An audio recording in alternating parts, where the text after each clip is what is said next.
Hello, I'm Father Tom Franks, our Vice President for Mission Integration here at Felician University, and it's a pleasure to spend some time with you today looking at the topic of living authentically, living our vocation, and what it means to be a part of this Felician Franciscan family with our core values and mission. So to begin, I'd like to share some visuals with you along the way that will guide my time and my thoughts with you.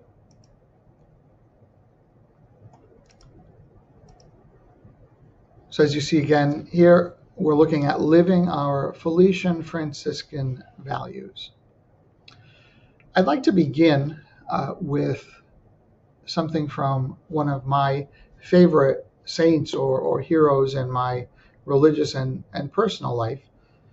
Pope John the 23rd, now Saint John the 23rd, was the Pope who started the Second Vatican Council, a great ecumenical council, which, as he said, was an invitation to open the windows of the church and to let in some fresh air, to allow the Spirit to inform and to guide us in who we are as people, both in the church and throughout the world.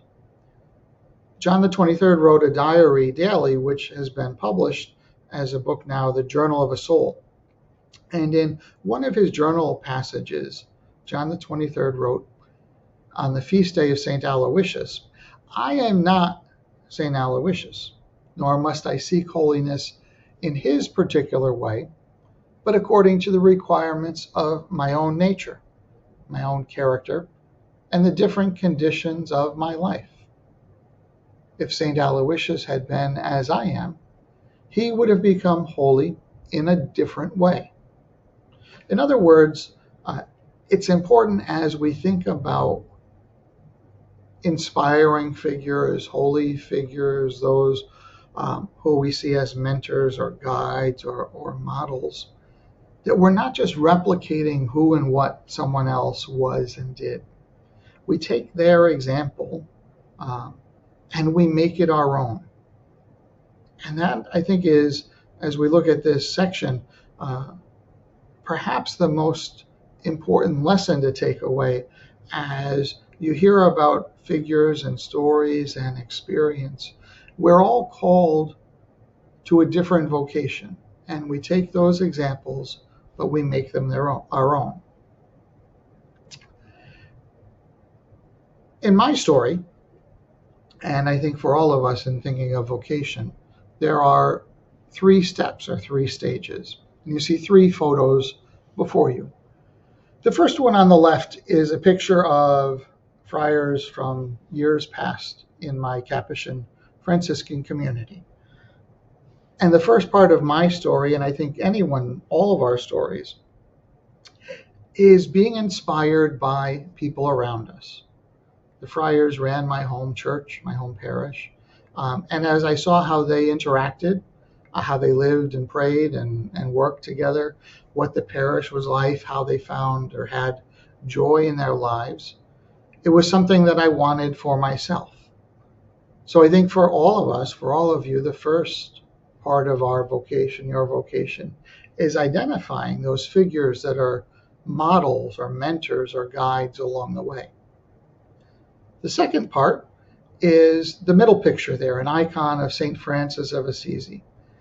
After I got to know the friars and found I wanted to follow this way of life, I had to learn about it to get to the history.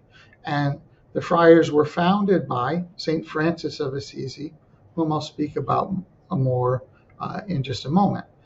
But our vocation doesn't just end with those models or mentors or guides. We have to learn about what's involved, what the story is, what the history is. And then the third picture directly above me, an unknown or unnamed friar in his sandals, I like to think of as walking in my own shoes or your own shoes. So after we've been inspired to a way of life, inspired to a vocation, and we look at that history, we then, again, make it our own. We walk in our own shoes. We follow the path that all of that information gave us. In our Felician Franciscan story and our university, there are two important figures. The first, as I mentioned just a moment ago, was St. Francis of Assisi, who lived in the 12th century in central Italy in a small medieval town. In his childhood and youth, he was the life of the town. He was the one everyone wanted to hang around with, to be at the parties, to be in his presence. He was popular and well-spoken and engaging and full of fun. He was part of the emerging merchant class at the time. His father was a cloth merchant. And as they tried to build their status, and that was just Francis himself and his father, he wanted to take a step further by becoming a knight to enter the royalty of the time. So he longed to be a knight, and his father sponsored him and gave him all the armor and everything else to go, as was happening at the time. Italian villages frequently were fighting amongst one another. But he encounters in that first sense of his vocation as knight, as popular figure, tremendous failure. He's quickly captured, held as a prisoner of war, and is released after a few years, very ill, despondent, and unsure of what would happen. And he has, in that illness, as he returned to Assisi, a profound conversion, which really changed the shape and direction of the rest of his life. And I'll speak more of that in a moment. But Francis is also known, after that conversion and in the Franciscan movement that he started, to think of a theology of the incarnation, or of God being born in and among us, and that God is the profound and ultimate goodness. Also in that same vein, to think of everyone and everything as brothers and sisters, from the smallest creature or animal to the most prominent person in the world, that we're all brothers and sisters, and treat everyone and everything equally. There are three parts of Francis's conversion story that I think are helpful for us as we consider living authentically, and as I think of my own vocation journey. The first was that after he had returned from war and was ill, one day he decided to wander outside of the walls of the town, down the hill, and he had been familiar with leper colonies that surrounded the community, and leprosy was a debilitating illness at the time that crippled people physically and isolated them socially. And Francis in his youth had a great aversion to the lepers.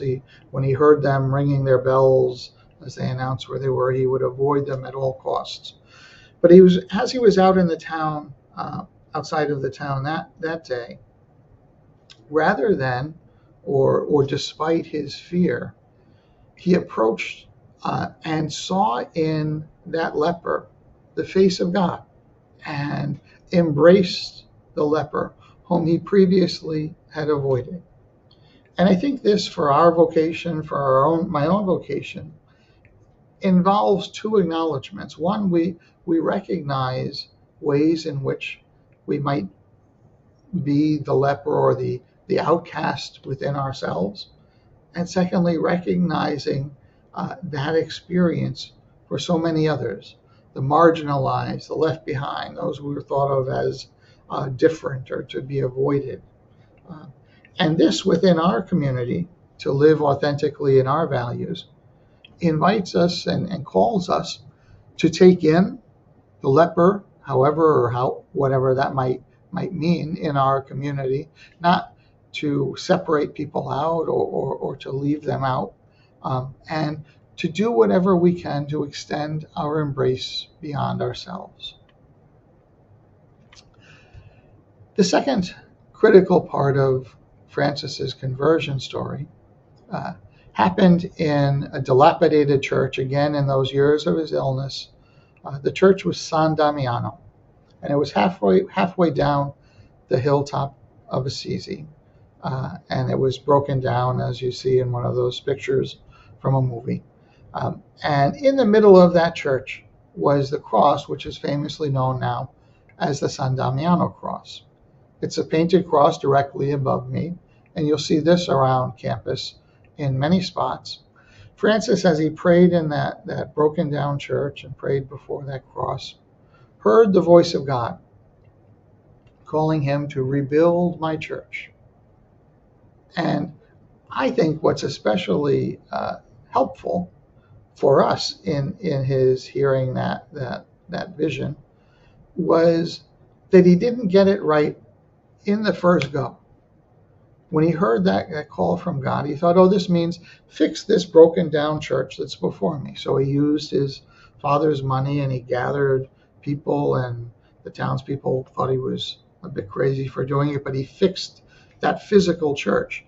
And it was only after some further time and reflection and prayer and encountering people that he realized the real call from God was not to rebuild that physical church, but to build a new way of being church, being community, engaging God in the world. So he started this movement of those men and women who live simply, who live in community, who vow their lives, and to engage in service to the world.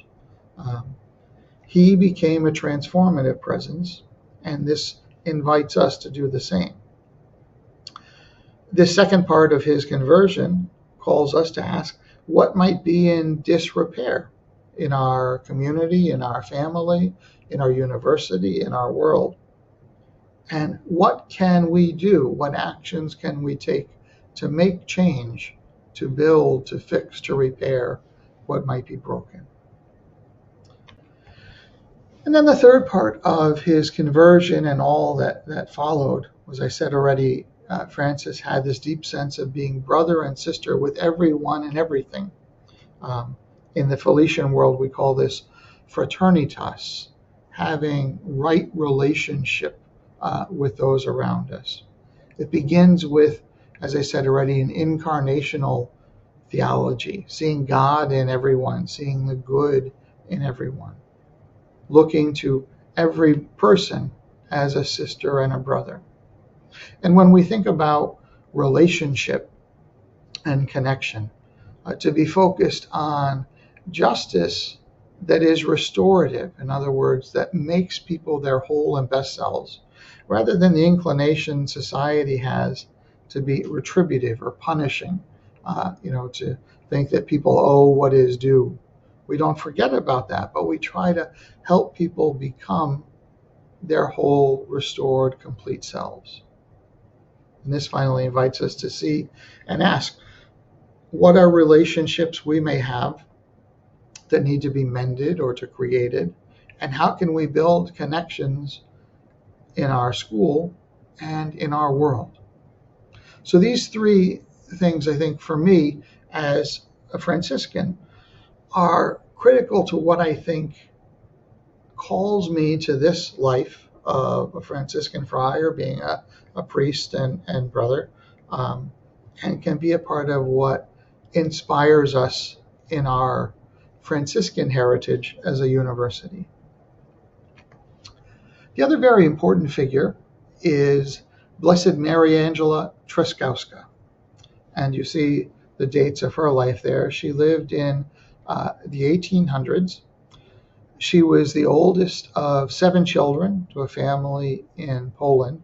And in her youth, she was very devoted to a life of prayer and was deeply compassionate, saw the needs of those around her.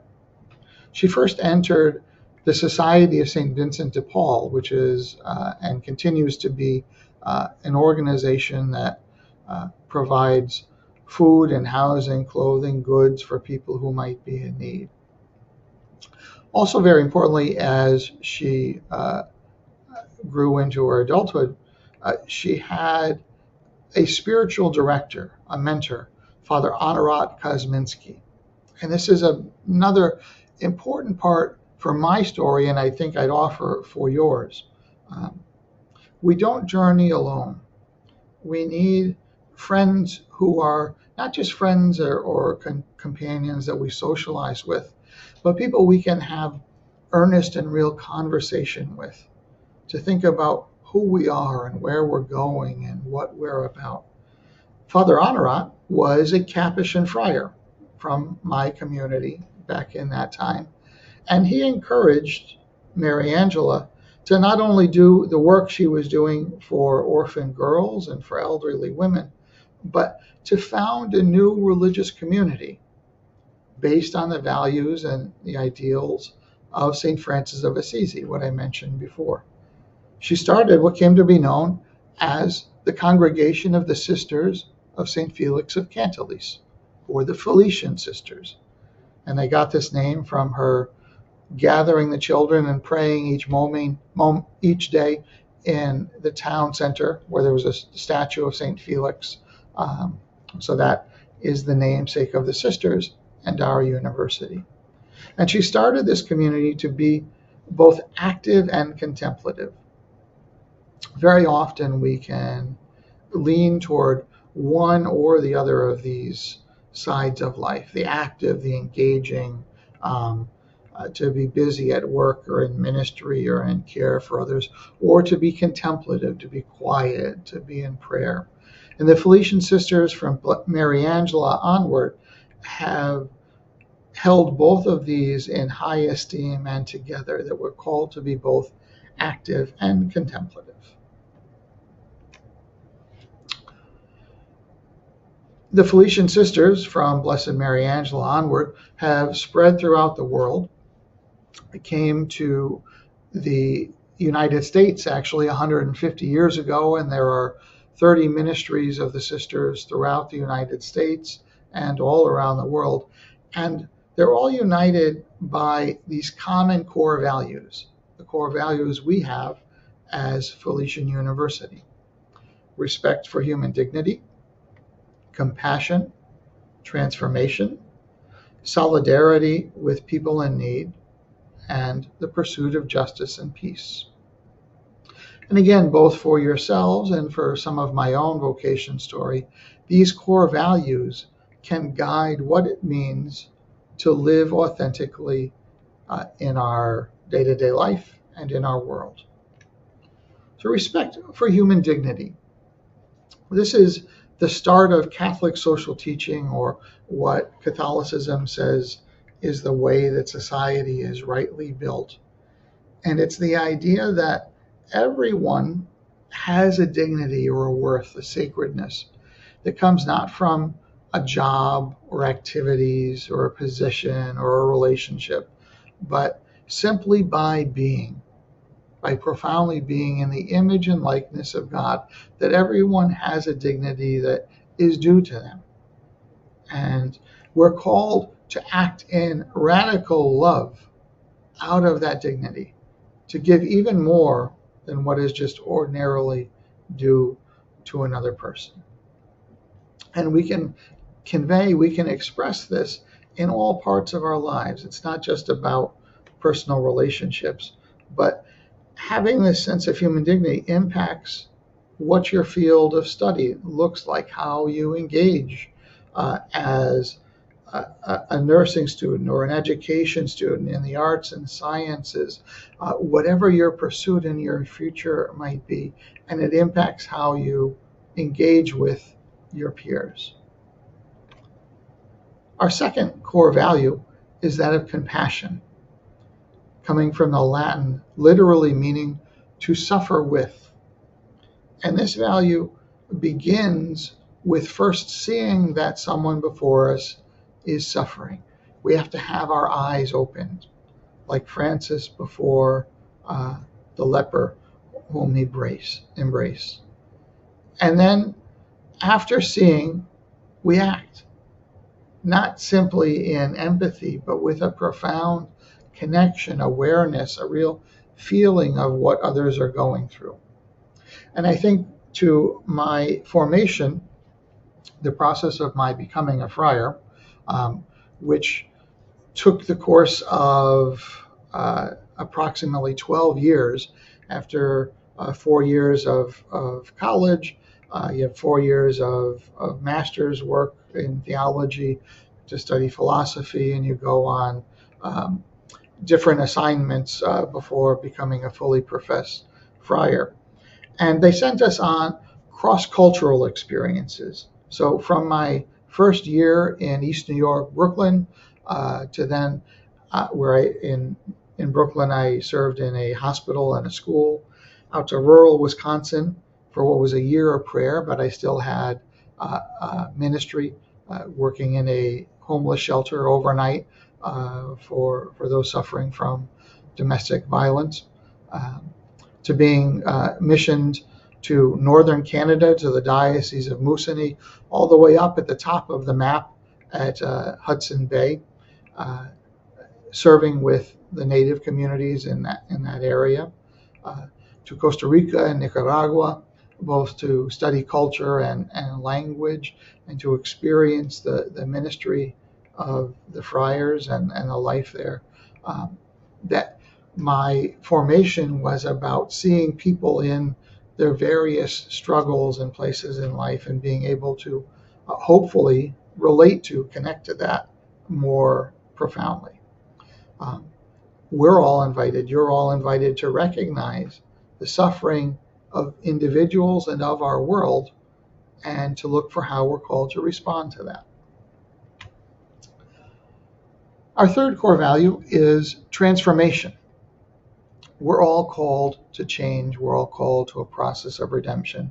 And I was always edified by Pope Francis, whom we recently lost, who time and time again, as addressing crowds, said, "I am a sinner."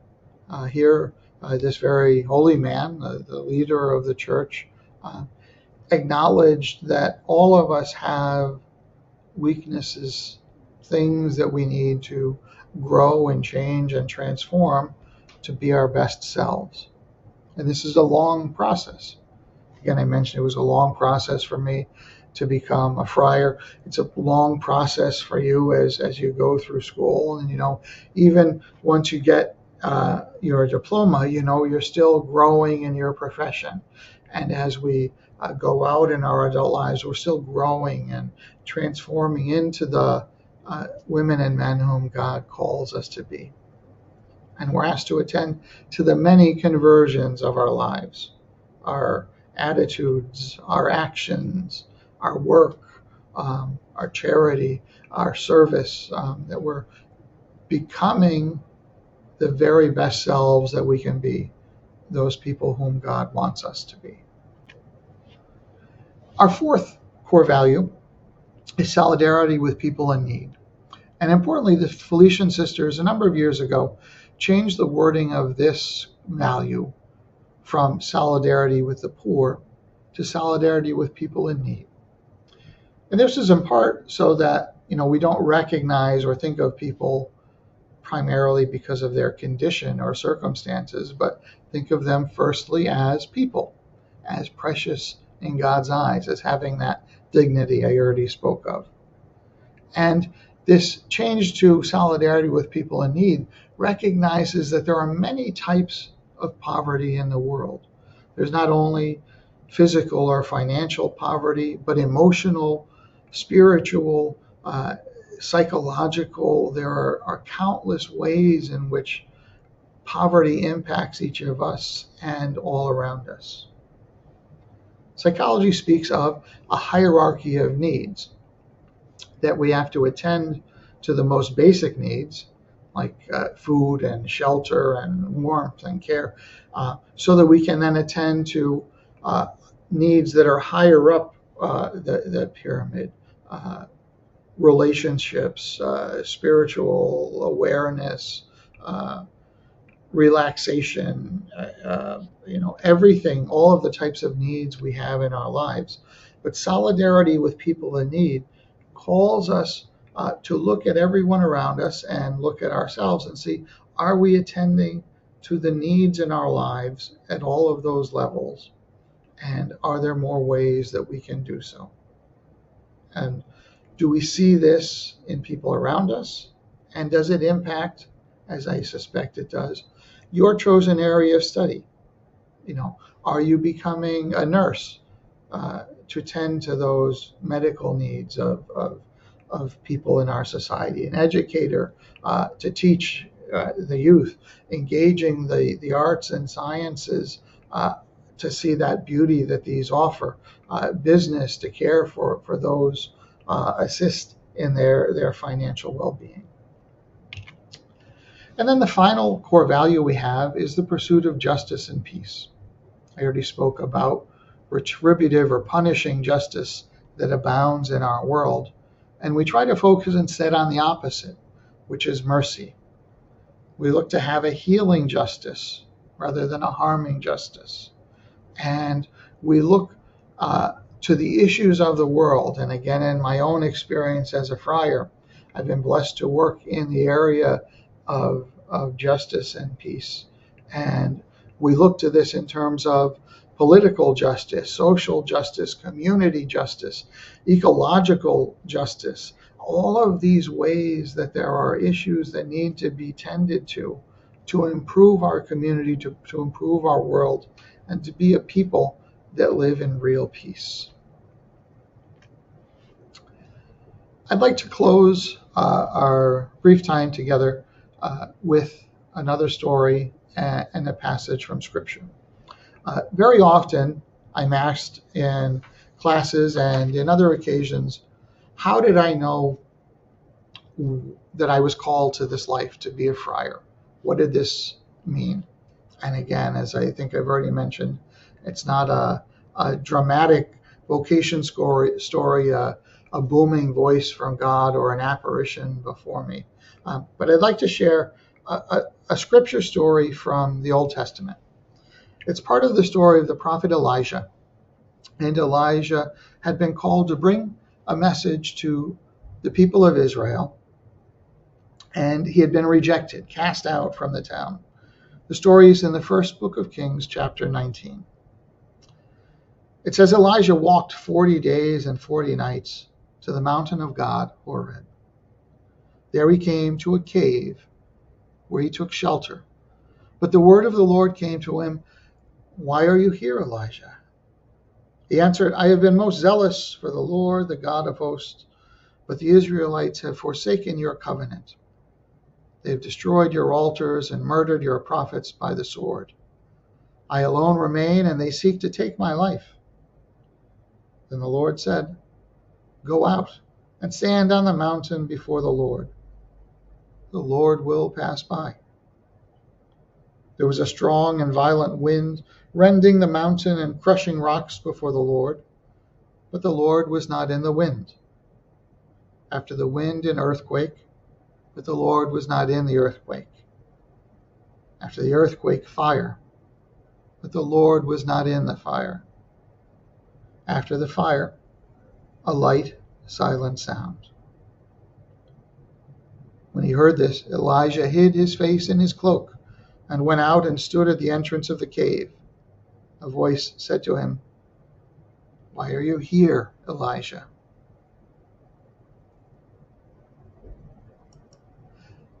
As we bring this time together to a close, that question of God to Elijah, "Why are you here?" can frame our sense of living authentically, and I hope again gives you some understanding of my vocational choice. In the midst of the many noises that abound around us, from devices and media and activities and the frenzy of everything around us, it's harder and harder to take time to listen for the silent voice or presence of God, that gentle whisper. For us, for me in vocation, that can come from listening to family and friends, listening to peers and mentors, teachers, those we encounter in all walks of our lives. And as we try to do this, and as you try to fulfill your vocation as a member of this Felician community, We do so in the spirit and example of St. Francis of Assisi, who offered this radical way of life, who stumbled along the way through his conversion to find the way that God was calling him. We do so in the spirit of Blessed Mary Angela, who inspired the Felician sisters to start so many ministries around the world, including our own, giving us these great core values to live by. And we look to those around us who can be our guides, who can be our inspiration, who can point us to that voice of God. Whatever that path, whatever that call may be, the opportunity you have is to respond to that vocation, that call from God, as faithfully and as fully as you can. And that's a part of your studies, it's a part of your athletics, it's a part of your activities, it's a part of your work, it's a part of your family, it's a part of all that you're doing now and all that you will do to come. Thanks so much for spending this time with me, and God bless.